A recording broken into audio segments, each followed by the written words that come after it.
That was the first one when I went to Walt and said, I think I can do one of these myself, one of these hour shows. And that was the story I came up with, was about a little boy who finds a baby otter out in the woods that's orphaned, brings it home and raises it at home. And the otter lives in the house with the family and eventually, of course, grows up into a big otter and becomes all kinds of trouble with the neighbor's chicken coop. And shotguns come into play. But it's okay. It comes out all right at the end. Where was it shot? Shot up in Wisconsin, a little tiny town called Phillips, Wisconsin. It may or may not still be there, sort of south of Duluth. Beautiful country up there if you can fight off the mosquitoes. Did you have an otter wrangler for the cast? Well, what we had actually was a family who really had a pet otter that lived with them. They were a really nice-looking couple. He was a sort of jack of all trades up there. He had a little ranch farm. I guess you'd call it a farm. He raised mink for fur.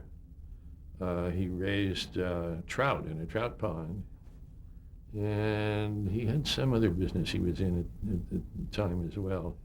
And they had this little 10-year-old freckle-faced, red-headed kid that was absolutely perfect for the part and of course, knew the animals and was easy with them because he'd grown up around them. And so we just used this family as the cast. They had no acting experience? None, no.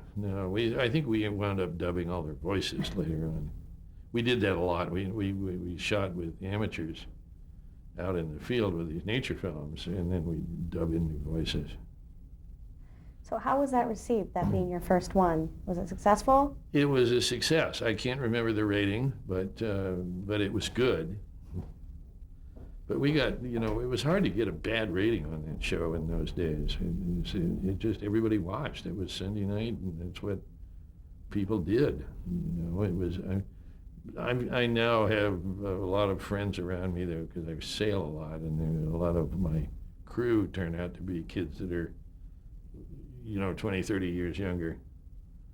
And they all talk about growing up watching that Sunday night show, And every now and then they'll tell me about some show that I made, which is really, it shows you the power of It's a what we were compliment. doing.